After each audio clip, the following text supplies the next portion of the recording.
he challenges me. He challenges me to pronounce. He said, "I'd love to hear you pronouncing some of the following names I have in this story." And I think this is a ploy to get me to screw up because he doesn't have much faith in me that I can pronounce these words, and I probably can. But I think it's a game here where he's going to play this around his friends, and they're all going to laugh and laugh at me. But you know what? I ain't scared. I ain't scared of it. I'll give it a whirl. And so here's what he writes. I live in Chile, South America. We are a long, thin country trapped between the Andes Mountains and the Pacific Ocean. And because of that, we have a huge variety of folklore about mythical creatures. And here's where he challenges me to pronounce these words. And there's other words in this story too, and we'll give them all a whirl.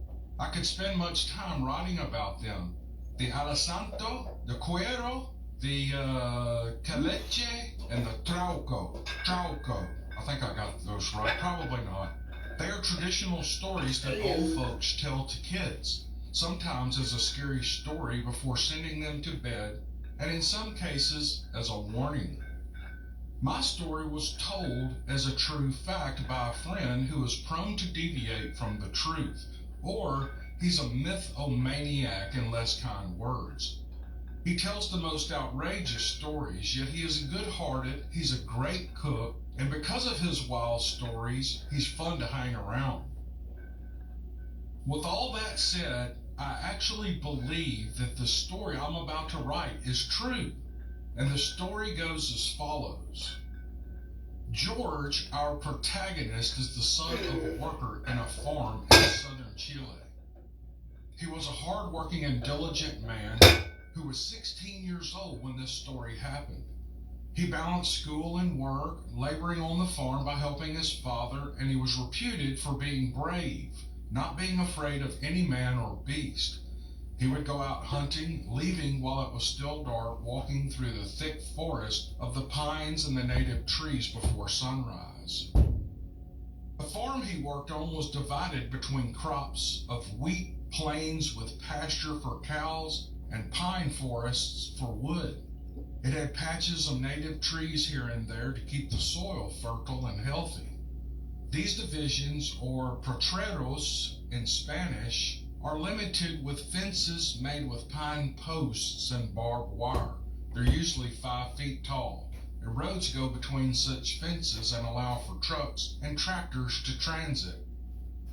One night during the summer, with no school for the next month, George stayed late at night working on the farm.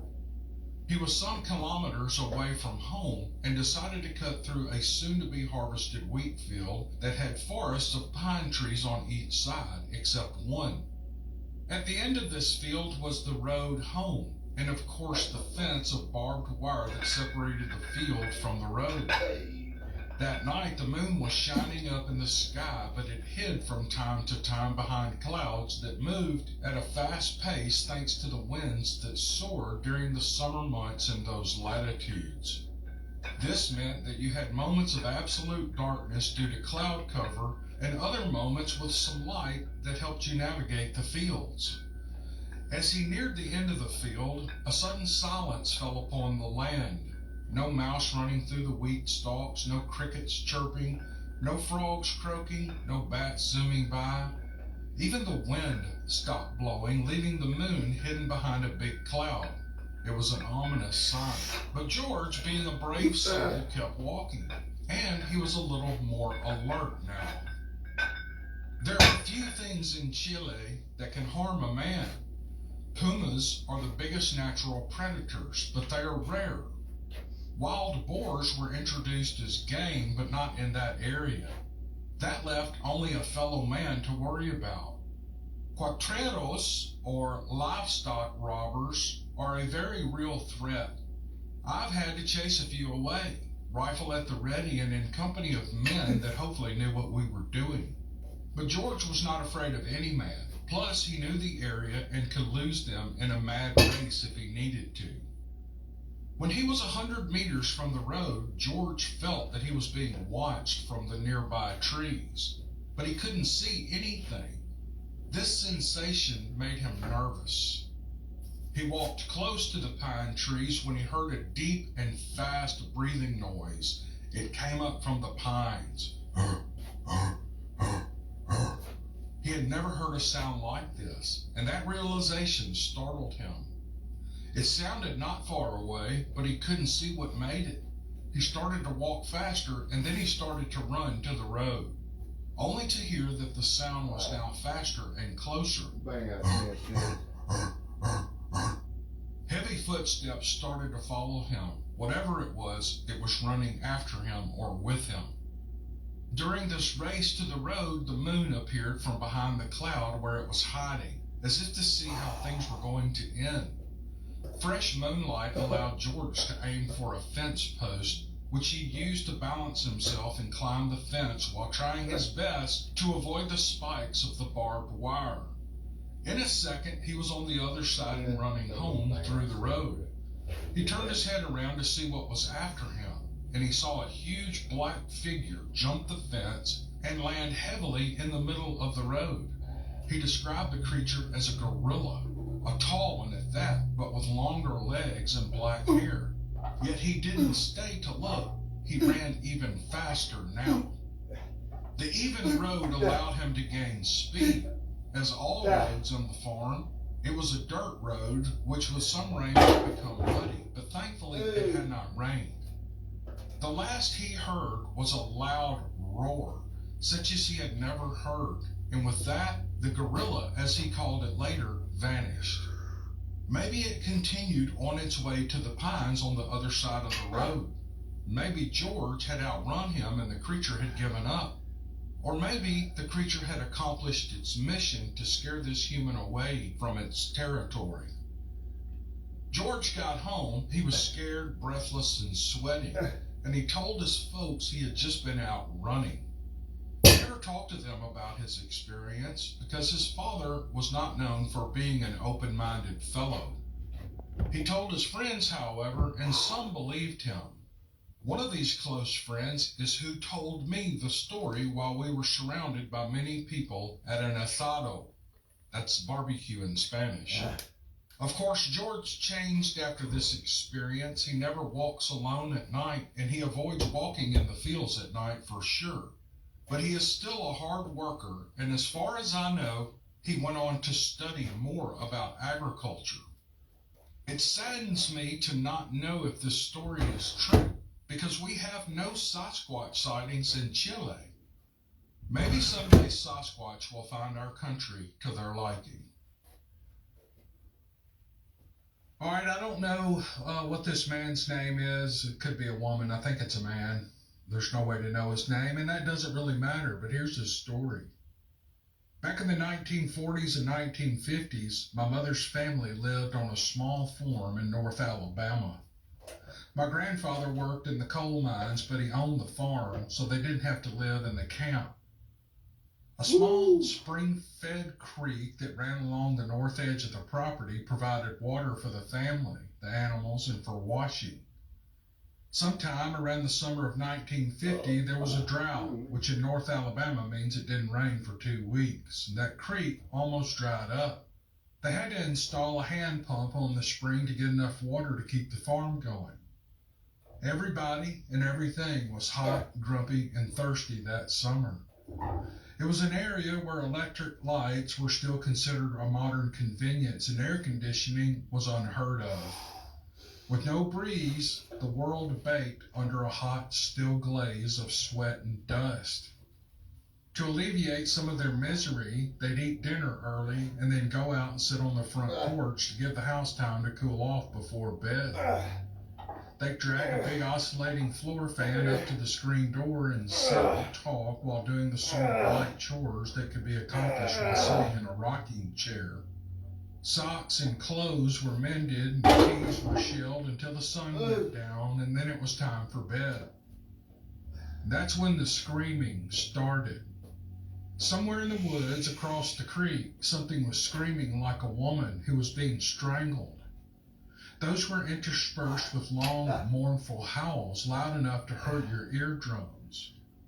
In the gloom of the dusk, they could vaguely see the trees shaking in the distance and hear something stomping on what sounded like 2 feet through the thick growth around the spring, but they never saw an animal.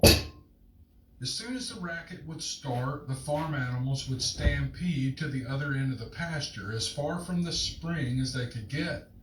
They wanted nothing to do with whatever was over there making that noise. Our neighbor owned 6 big hounds trained to hunt raccoons. Raccoon hounds can be mean, and these dogs were vicious animals that weren't afraid of anything.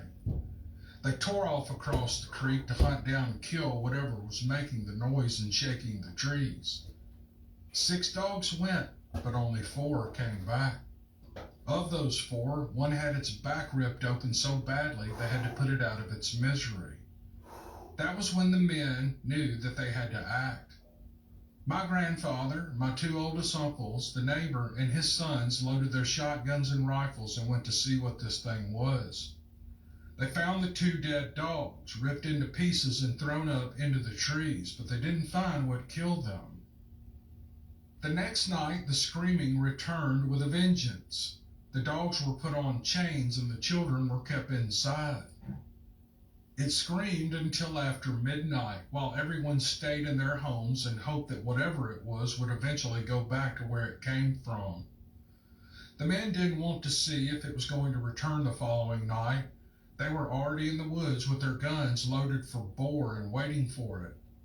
That night, they stalked that thing, hunted it down, and they killed it and buried it somewhere in the woods.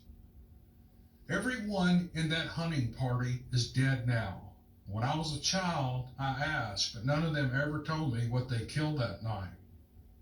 It is conceivable that it was a panther. Panthers, or so I've read, can sound like a woman screaming. And since panthers are a protected species, shooting one would have been illegal. They would have had a good reason to shoot it, shovel, and shut up about it. But do panthers shake trees? When they walk, do they sound like someone stomping around on 2 legs? Do they throw bodies of dogs into the trees? I honestly have no idea what those men killed that night. And now that they're all gone, we'll probably never know. This email is from Joey, and Joey writes, at the time of this incident, I lived in southern Illinois, and I must be no older than 11 years old. The house my family lived in at this time was completely surrounded by woods on each side, with a long blacktop driveway that ran up a hill to a nearby lake. This was a small neighborhood, and the woods ran everywhere around it, and even connects to the more rural areas around the Mississippi River. We weren't superstitious people. We hunted a lot, and we explored the woods around the area, and nothing ever seemed out of the ordinary. My bedroom faced the driveway side of my house, and below the window sat a very large patch of gravel and assorted small rocks. Around 3 a.m. one morning, I woke to a horrible smell. The best way to describe the smell was skunk mixed with spoiled milk. If you can imagine what that smells like, it was bad. I even smelled it in my dream that I was having, and it woke me up. I don't know if it's common for people to smell stuff in their dreams, but that's the only time I ever had. When I turned to face my window, I saw it. A huge black figure illuminated by our approach lights was standing in front of my window. The window's height was at least 9 feet, and the figure was covering all of the window.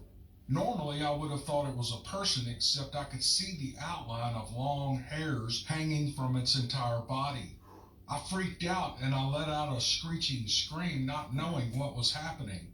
After the scream, it pounded on the window frame a couple of times and seemed to shake my entire room. And then it turned away, and I heard its massive footsteps in the gravel as it walked off. Moments later, my dad came running into the room asking what was wrong, and I told him there was something outside my window. We both went to the garage, which extended past the window, and looked out the glass door. The gravel was disturbed, and the approach lights were still on, but we didn't see anything. I'm now 22 years old, and to this day I get goosebumps just thinking about it. My parents chalked it up to friends playing a prank, and I believed that for a long time. But deep down I knew no 11-year-old could hit a wooden window frame surrounded by a brick wall that hard, or, for that matter, cover the entire window with just their body.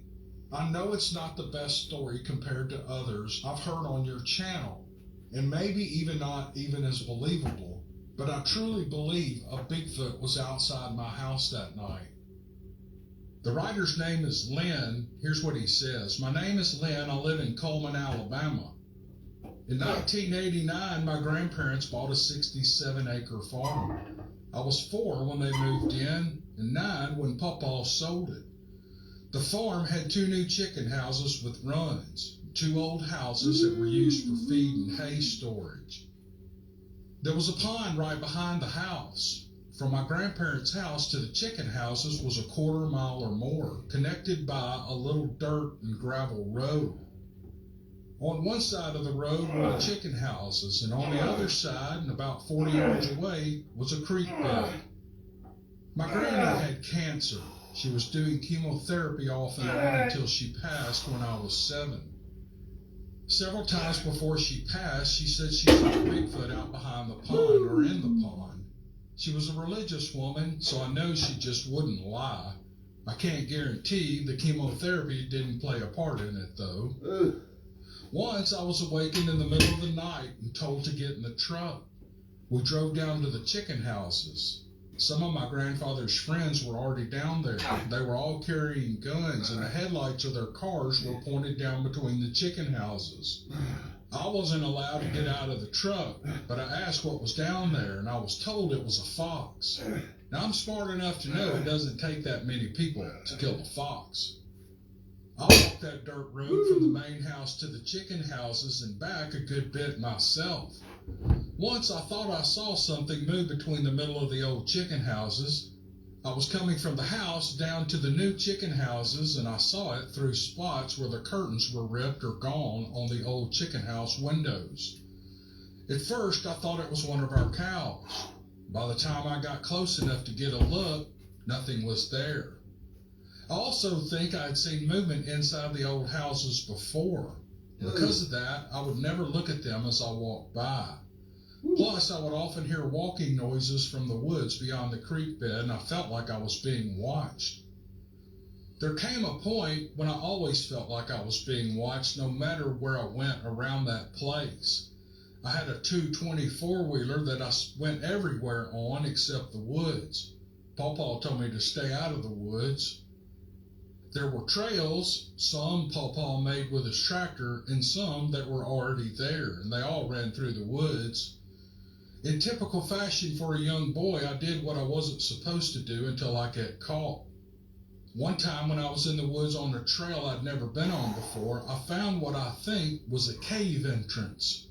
Before I could explore it, I got the eeriest feeling, and I got gone. It was getting close to dark, and I was kind of lost, and I ended up getting on a trail that led me to our neighbor's house, 4 miles away, by way of paved road, which I took all the way back home. There used to be this tree right behind the house that I would play in all the time. It was 30 feet away from the pond behind the house. One day I ran outside and jumped in the tree and started climbing up to my usual high spot. Many times I've seen our cattle in the pond splashing and twirling their tails, but as I turned around to take my perch high up in the tree, I saw something move and splash that I could not recognize. It was all black, and it swung its arms in the water like you might if you were trying to splash someone in a pool. I don't remember hearing any kind of special sounds other than water splashing. It was just the movement that got my attention. I jumped down and I ran inside. I don't remember seeing any cattle around the pond that day either. It was like they were using our pond to bathe in, and it was splashing at me, trying to say, "Hey, I'm bathing here, boy, go inside." Not far from the farm is the road to Arley. One night, my mom's sister was coming home down that road from my great aunt's house when she saw something. She pulled up to the house honking the horn, pale white, and she said she peed herself. She was scared speechless. Once Mom got her calmed down enough to talk, she said she'd seen something on the curve of that road. It was up in the distance. At first, she thought it was a coyote. Then she realized it was a lot bigger than a coyote and thought maybe it was a bear. And when her headlights hit it, it stood up and it ran across the road. I've always heard rumors of bears in this area, but I've never heard any sightings myself. When I asked my aunt about it, she said it stood up on two legs and ran across the road like a man. She won't call it a Bigfoot, neither would my mom back when she first told me that story. Well, it was on that same road that my great aunt, the one from whose house my aunt was returning that night, had an accident. She was missing for 2 weeks. I was young at the time, between 5 and 7, but I remember the wreck because I remember her being missing, and I remember the vehicle being my granny's old Ford Ranger. Back when I was a kid, though, when someone went missing, they might have just been in jail or the hospital. My great aunt, however, insists that for 2 weeks she was missing. She was being taken care of by a family of Bigfoot. They couldn't talk like us, but they could understand each other with gestures. Eventually, they led her back to the road for someone to find her. Well, those are my Bigfoot stories. I hope you can use them. Thanks for the channel. This one comes from a lady named Neoma Finn in the category, oh, wait a minute, that's me. Since I've joined with Cam in his venture to share Bigfoot encounters with the world, I thought it'd be nice to share with all of you my own encounter. I think it's a fair statement to say that most people don't develop an interest in Bigfoot or any other cryptid unless they have, or someone else close to them has, had their own encounter. The operative word there is most. Some of us have always had an interest in them, even without an encounter. I'm one of those. My first inclination that one of those bumps of the night might have a big footprint and some pretty nasty body odor came in the form of the movie The Legend of Boggy Creek.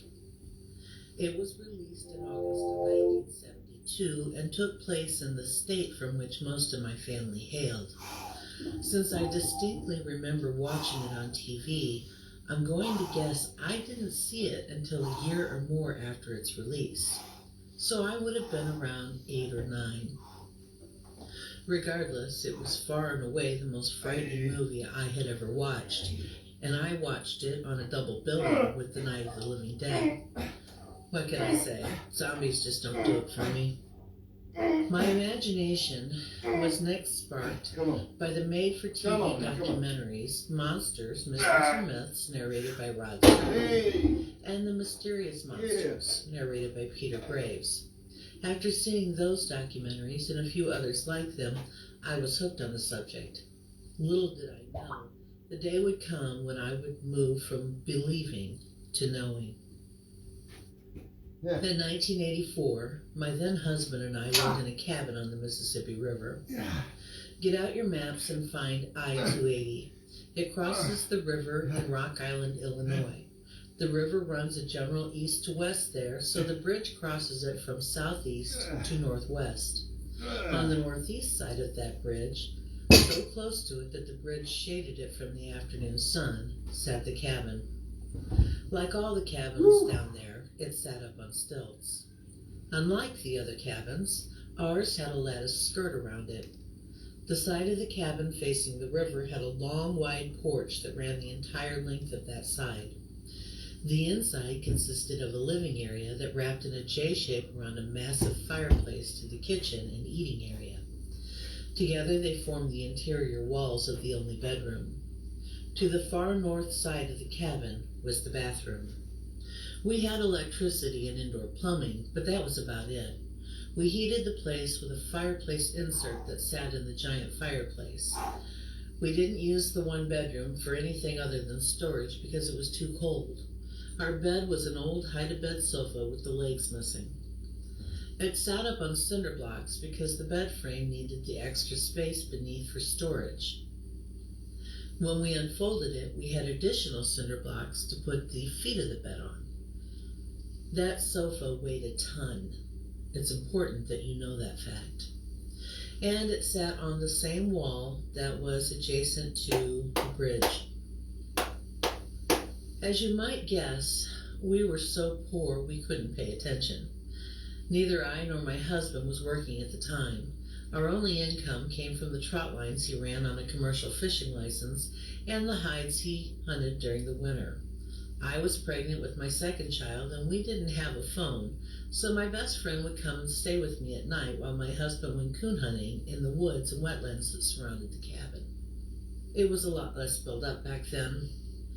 Each night my friend and I would sit on a blanket in front of the fireplace and play gin rummy, while my 2-year-old slept beside us on a pillow. It was actually really cozy. We also felt pretty safe because I had a .44 caliber black powder Smith & Wesson for protection. It was also my signal to my husband if something went wrong. All I had to do was step out onto the porch, fire 3 rounds into the air, and he'd come running. On the night of the first incident, we were in the middle of our gin rummy marathons when something slapped the side of the house so hard it knocked that big old hide-a-bed sofa off its cinder blocks forward onto its front. It startled us both so badly we jumped up and ran to the front window to see what could have done it. There were no side windows or any back windows on that house. My first thought was that a car had driven off the bridge and crashed into us. Logic eventually took over and I came to my senses on that thought, but something had definitely hit the cabin and I needed to know what. I grabbed the pistol and a flashlight and headed out onto the long porch. I don't remember there being a moon that night, but with the bridge and all the trees around us, it wasn't going to be very bright anyway. I ran to the side of the house that had been hit and shined the flashlight. Nothing. My best friend ran to the other side and I followed close behind. There was nothing there either. I don't remember if we smelled anything or if we heard something. It's been too many years ago. I just remember being more and more afraid as I realized that whatever hit the side of our cabin hard enough to knock something as heavy as that old sofa on its face left no evidence behind. As a last resort, I fired 3 rounds into the air and waited for my husband to come back. He wasn't happy. We told him what had happened, and he didn't believe us.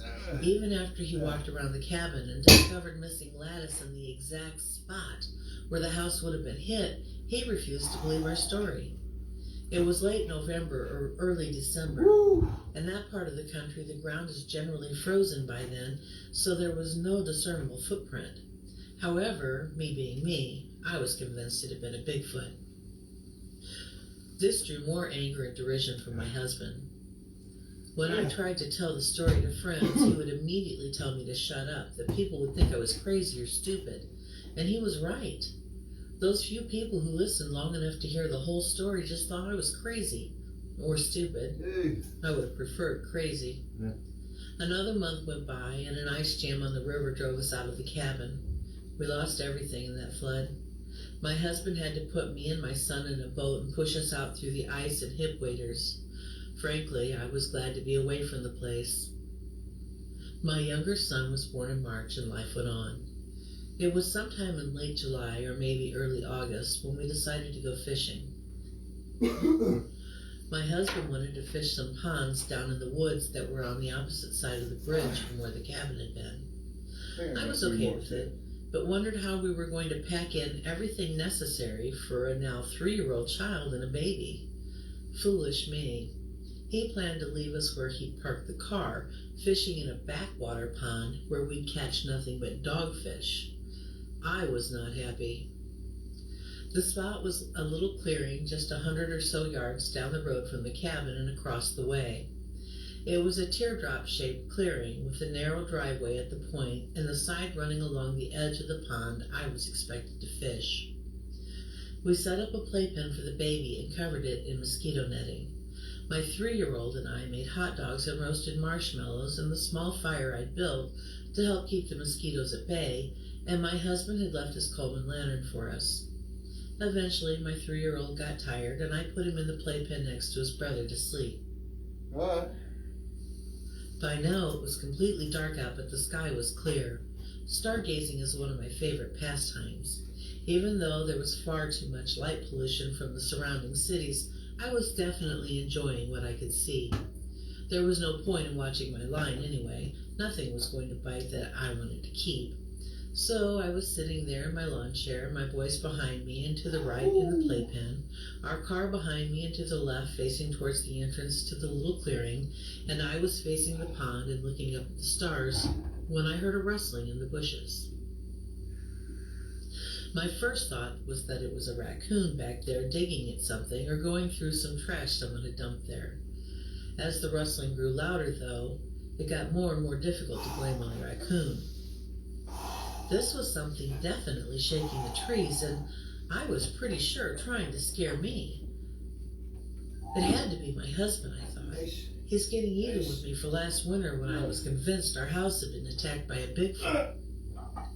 Then I heard a sound I couldn't identify. I admit that I don't readily recognize the sounds of some animals. I don't have a problem with most of them because I've heard them often enough. But there are a few that I might not automatically know. One is the fox.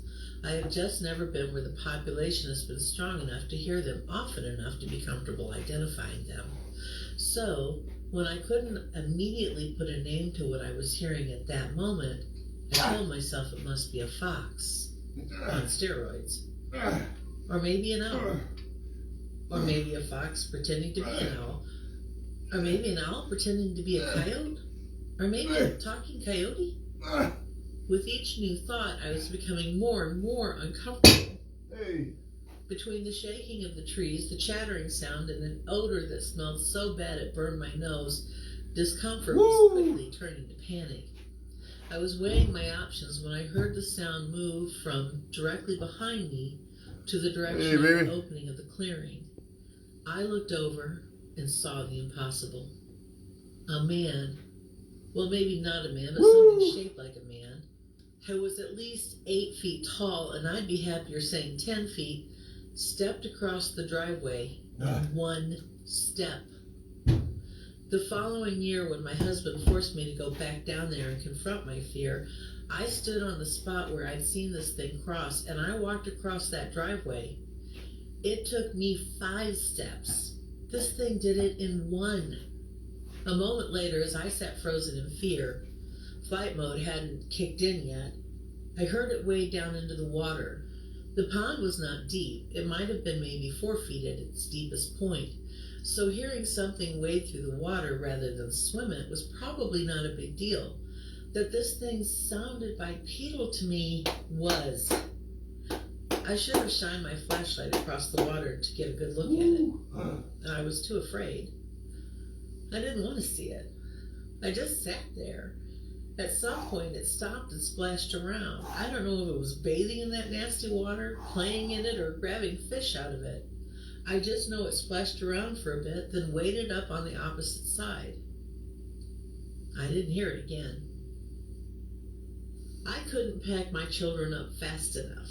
I put them both in the car, threw the playpen in the trunk along with my lawn chair, my fishing pole and tackle box, and the little cooler I brought with the food and drinks. And then I got in the car with them. I didn't grab the lantern because I didn't want the light to go out, which it did eventually. I didn't put out the fire because I needed it for security, and it eventually went out too. And I honked the horn and sat there waiting for my husband. I noticed he'd taken the keys with him, and I was definitely cussing him for that, but it's probably a good thing. He didn't come back when I honked. I honked every half hour until daylight, and he never came back until the sun came up. If I'd had the keys, he'd have come back to an empty clearing, and he'd have walked home for all I cared. Naturally, I now had the visual proof I needed to tell people that it was, in fact, a Bigfoot that had hit the cabin the winter before. I knew this because I had now seen one. Not only that, but I'd heard one and I'd smelled one. I honestly thought that would be good enough for the people I knew. I was wrong. No one believed me. Everyone made fun of me. I didn't get to go fishing for a while. I didn't get to go camping for a while. I didn't get to do a lot of things for quite a while because I was the one who thought she saw a Bigfoot. Eventually, I just started telling the story to adults. To entertain the kids around the campfire at night, I'd often share it with them. But kids are different from adults. Their faith in you is unshakable. That's why you have to be careful not to tell them a lie. The problem is to tell them the story and make it interesting. I tended to embellish. Now, some 35 years later, I struggle to separate the true events of those 2 nights from embellishments. I call it having more chili than dog on the bun. I did my best to stick with the basic bones of the story here. Something slapped the side of the cabin and knocked the lattice off the house. Roughly 7 months later, something else stepped across the clearing in front of me that appeared to be 10 feet tall. It played in the water and went on its way. It wasn't easy to do this, by the way, but those are the basics. There are a couple of things I would like to get straight, though. At the time, I had never heard of a Bigfoot slapping a house. These 2 events drove me from being interested in Bigfoot to being passionate about it, so I have read a lot of encounters over the years. Yet until 2014, when I heard it on a podcast, I never heard another person mention having their house slapped. On that day, when that young man talked about it, it was a feeling of absolute vindication. Of course, since then, I've heard many people talk about it.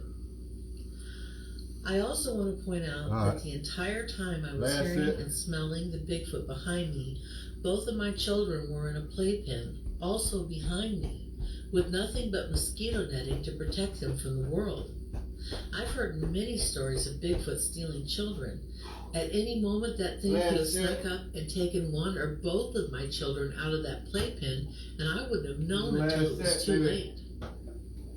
In another podcast that I heard in 2014 or 2015, a young man shared his story of how he'd been stalked by a Bigfoot in the wintertime while performing his paper route. I was shocked to learn that the event took place only a couple of years after mine and directly across the river in the town of Eldridge, Iowa. Finally, if someone tells you they've seen something, doubt them if you will, but don't make fun of them. Even if you don't believe it, they do. And you may not be carrying post-traumatic stress from it, but they are. Well, that's my story. It's why I listen to so many podcasts and YouTube channels about Bigfoot. And it's how I found Dixie Creek. Thank you for listening. 6, 7. Come on, 2 more. Here's an email from Celeste. While I was in elementary school, my family lived in Lancaster, California in the Mojave Desert. I loved that desert and spent a lot of time on my own exploring and riding horses there all by myself. In the summer of 1967, once I finished 6th grade, I moved north to Bishop, California on the eastern side of the Sierra Nevada mountain range. This is where my father grew up. He had family who lived in nearby Lone Pine, and they still did. Dad made the decision to move as a result of a deal with his partner wherein they split the business geographically, and Dad took over the northern half. In Lancaster, we spent a lot of time outdoors in the desert. This didn't change when we moved to Bishop. It was an absolutely gorgeous place to live. My love of nature grew as I was afforded the same freedom to roam and explore with my horse. As a family, we often traveled via our Willis Jeep to remote spots where Dad taught us all about camping and how to fish and shoot rifles. One weekend, my mom and dad, me, and 4 of my 5 siblings went on one of those camping trips to the mountains. Remote camping is exactly what it sounds like. There was no campground, no showers, and no playground for kids. It was just us and nature with no one else around for miles and miles. We set up camp at the end of the long clearing that had a nice fire burning as night fell. I loved camping back then. There just wasn't anything like sitting around the fire with my family and taking in all the feelings and sounds of the great outdoors. Eventually, I needed to answer nature's call. Woo! You cut that on off there. The old Dixie Creek, cut him short. Banged it out, man. You know, feel pretty good today. make this brief.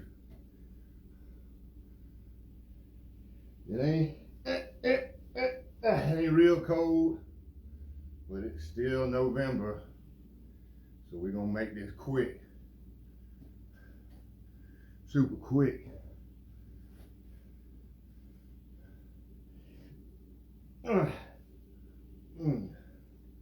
Oh man, the Macho Man Randy Savage, yeah, brother. The cream of the crop, yeah.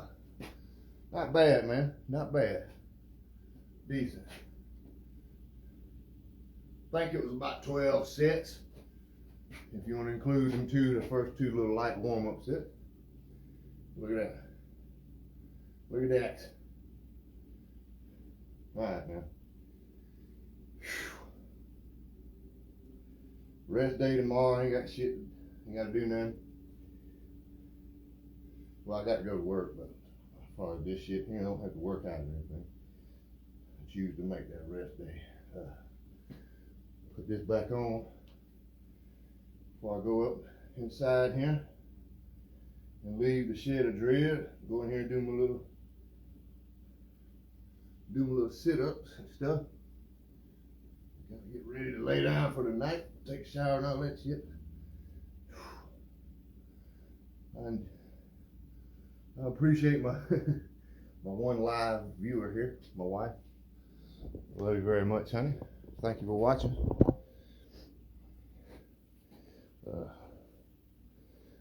Check out my camera stand there, my tripod. State of the art, everything here is state of the art equipment out here in the shed of dread. Beautiful ceilings, you know. That's how I like it. Nice and dirty and dusty and grimy. Fuck. Woo! That was pretty good, man. That was better than what I thought it was gonna be. Finished my water.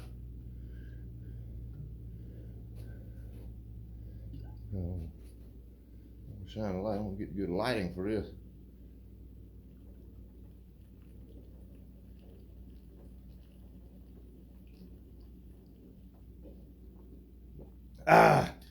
Oh yeah. Good stuff. All right, man. Close down these old windows.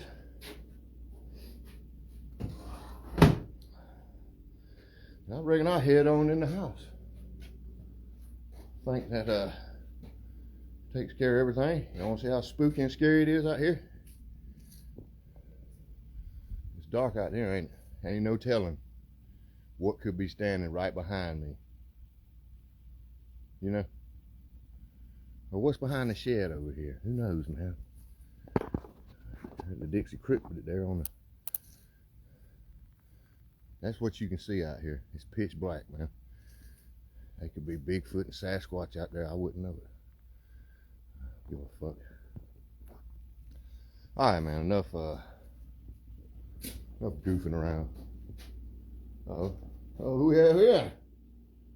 Look at the hound dog in here. Look at my boy.